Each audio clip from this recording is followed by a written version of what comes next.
Le 14 septembre 2007, Jacques Martin perdait son long combat contre le cancer.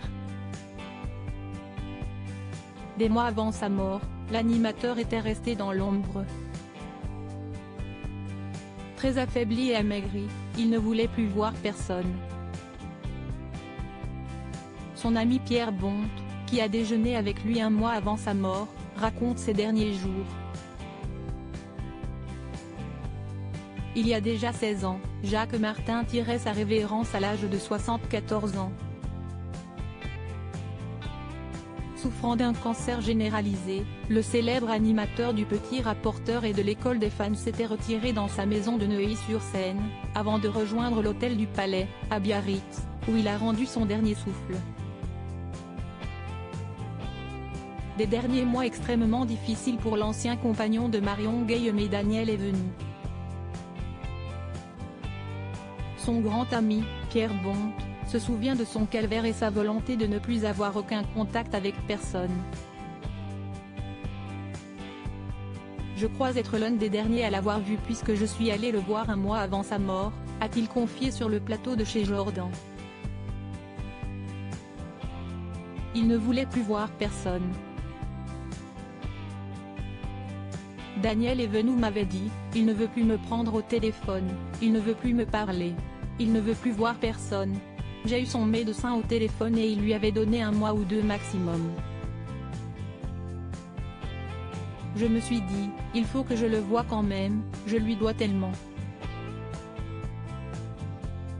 Jacques Martin, très faible et amaigri sans le prévenir, Pierre Bonte, connu pour sa participation au Petit Rapporteur et au célèbre sketch sur la ville de Montcuq, est allé voir Jacques Martin.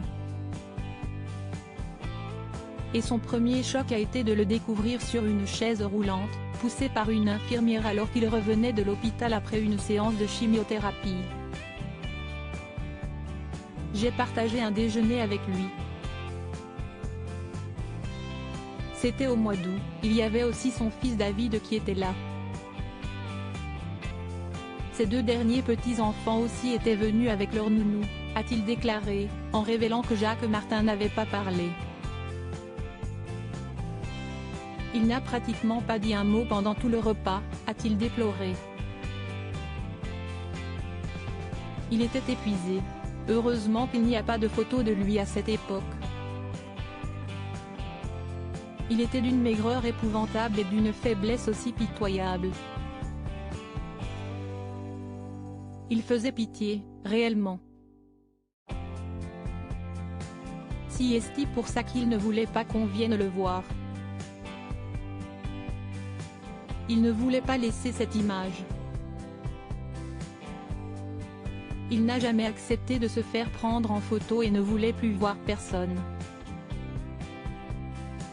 Pierre Bonte a révélé qu'il refusait également de voir Laurent Ruquier alors qu'il avait des relations très amicales. Pas question pour Jacques Martin de se montrer affaibli. Pierre Bonte, lui-même, a réussi à déjeuner avec lui en débarquant par surprise à son hôtel. Une fin de vie bien triste et solitaire pour celui qui a marqué tant de Français au fil des époques.